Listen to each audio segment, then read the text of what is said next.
Hello everybody, and welcome to Tactical Imperative. We are going to continue our campaign for the Brazil Empire. And first of all, let's take a look on our aim for the victory. This is science victory. Let's take a look what we should do to achieve that kind of victory. Let's take a look on the bonuses from scientific city-states. Scientific city-states are marked by the blue color. For example, Geneva is a scientific city-state. And take a look on the bonuses. One envoy gives us +1 science in our capital and in every library. 3 envoys will give us +2 science in every university. And 6 envoys will provide us +3 science in every research lab. And the most important thing is that these bonuses they stack. So for example, we send more than one envoy to 1, 2, 3, 4 city-states. It means that every library will produce +4 science because we have 4 city-states which are our allies. And one more thing, it doesn't matter if you are citizen of that city-state or not. Anyway, you will achieve that bonus. So it's really a huge advantage for your empire. So for example, you want to achieve science victory. The first thing you should do is to send as many envoys to the scientific city-states as you can do. Provide or produce or obtain through civics or wonders or maybe special district in case of Greece. And also, I want to mention what is this game. We don't have any commercial city-states. That's why this time we are just homelesses. We do not produce enough money. That's why our aim is to send 6 envoys as a minimum in every scientific estate on a map, and of course we would like to find a commercial city-state to provide much more gold from our commercial hubs and harbors. Our aim has been settled, so let's start economic reforms. Let's continue building in our production cities spaceports, and of course we are going to continue searching on a map for more city-states to achieve more money and science.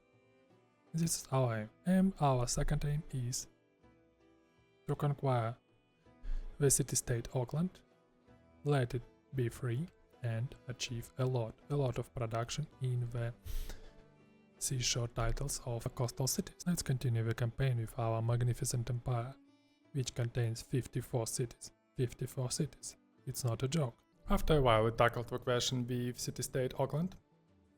Now this city was conquered by our empire, and when it was liberated, after that we obtained a lot of production in our coastal tiles. Just take a look with fish, 5 production. Sounds nice. Also we made a peace with the Ottoman Empire. Now we are not involved with anybody else, and we are going to build our spaceports. We are going to improve our cities to achieve the science victory. For this reason we are going to build industrial zones and of course campuses. Let's take a look what we can do. Let me describe why we should build a lot of industrial districts. Actually we should build it in every our city. And the reason why is to achieve a space victory we need to build several super expensive city projects. And we have great people, great engineers. Some of them increase the speed of projects, some of them gives us a lot of industry for that project. Let's take a look on a review. Great engineers, where is it? Great engineers. So for example, Sergei Korolev will give us 1500 production. Robert Goland will increase our rate of that projects on 40% because we have built a wonder Halikarnas mausoleum. Also we have here, we have Werner von Braun, plus 100%, actually plus 200% due to the wonder. So it's a really crucial improvement. That's why I suppose that for a space victory you should build a lot of industrial zones and you should try to achieve all these great persons who can dramatically increase our possibility to finish that projects. On 200 plus turn we have built the great lighthouse. I think this is succeed. Isn't it? What do you think? Alright, we have launched our space satellite. Oh, Look who it is! With a fitness hall person! I see, pal, I see. It's honor to meet you. And we're friends? We like friends? Alright, let's take a look on the map. What do you have here, in fact? Vampire of Norsemen's? Oh, how do you call it? Norwegian Empire, I like it. I like it. A lot of cities, a lot of districts. Sounds good. Sounds good. Also the Greece, of course, the Greece. And Ottomans, we were punished from both directions. It's bit. It's a powerful Portuguese Empire. What else? Of course, Ottoman Empire, Ottomans. I wouldn't say that it's the best civilization, but we're quite strong. And what's next? France. France looks like a homeless country in this game. And let's take a look on the other part nation, which is called Australia. Here it isn't shown some results, it's not so powerful. I don't know, it could have been much better. And of course our meek and skittish empire, which always has lived in peace, hasn't it? You know, a funny thing is that we don't have any commercial city-state on our game. Look at it. We don't have a commercial city-state at all. That's why it's so hard to obtain a lot of money in that game. And you know, it seems to me it's my first game on Civilization 6 where I don't have any commercial city-state in my area. It's pity. Quite frankly, I've never seen it before. But anyway, it's an interesting experience. It's funny, but it's hard to obtain a lot of money in that card campaign. Okay, we have launched our moon landing expedition. That's wonderful. This is our second step of a scientific victory. Well done. Let's continue our campaign. Alright, our Mars colony expedition is ready. Sounds good. Let's continue our endeavors to the scientific victory. Alright, our Exoplanet Expedition has been launched. Outstanding, this is the last step. Now we have to produce a lot of special projects in our cities to increase its speeds and achieve our planet. This is our goal for now. The Ottoman Empire hasn't learned something from the previous campaign, and they attacked our elite city-state in Auckland again. Well, now we are going to punish them a bit. Or maybe we are going to punish them much. We'll take a look. First of all, let's declare them war. And that's a tip. If you declare a war to Ottomans, all the units will be thrown away from the borders of the city-state you want to defend. Let's do it. Casus belli? No, first of all we need to denounce. Done. Man, casus belli. Protection war. Declare war. Good morning. Have you been waiting for this? Alright, take a look. Now we can easily kill most of his units. Let's do it. Naughty boy, naughty boy. 1, 2.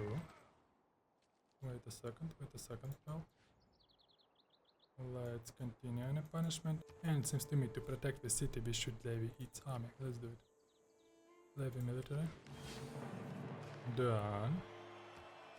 Now at this turn he can kill some of his units, but he can't attack the city itself, because we are going to prevent it from doing that. The most dangerous unit is his tank army, so let's go.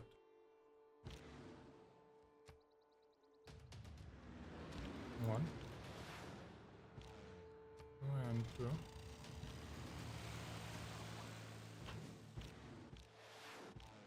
And 3. And of course, it is survived. Nice, nice. Alright, let's update our unit to siege. And it looks like the city will be fallen and we have to conquer it again. Let's see what we can do in this campaign. The Ottoman Empire decided not to conquer the city. Instead of this, they just killed one slinger. We like this solution. So now our main task is to kill units which can capture the city. Actually it's tank army, this tank and that pike and shot. Let's do it. Alright, let's finish with tank army. Done.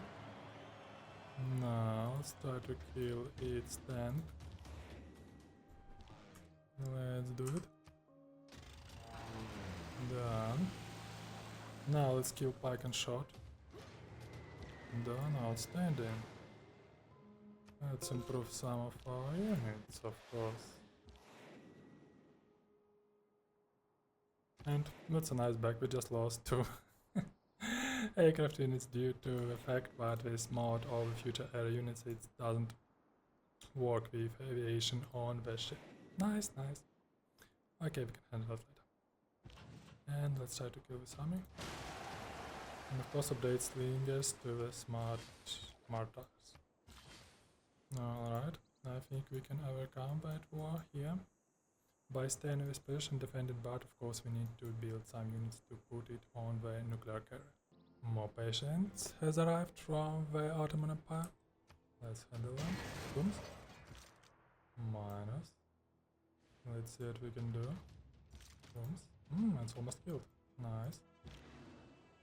Let's finish it. Welcome to the judgment. Chops. Alright, let's continue and defend during Auckland, and now we should build as much space project as we can. So let's continue doing that. I think the next turn is going to be the last one. Let's take a look on the science victory. So our speed is 15 light years per turn, and we have accomplished 47 from 50. So yes, the last turn is going to be the last one. And I think it's time to make a conclusion from that campaign. First of all, I want to mention that Brazil opportunity to obtain a huge adjacency bonus to its campuses and holy sites is really powerful.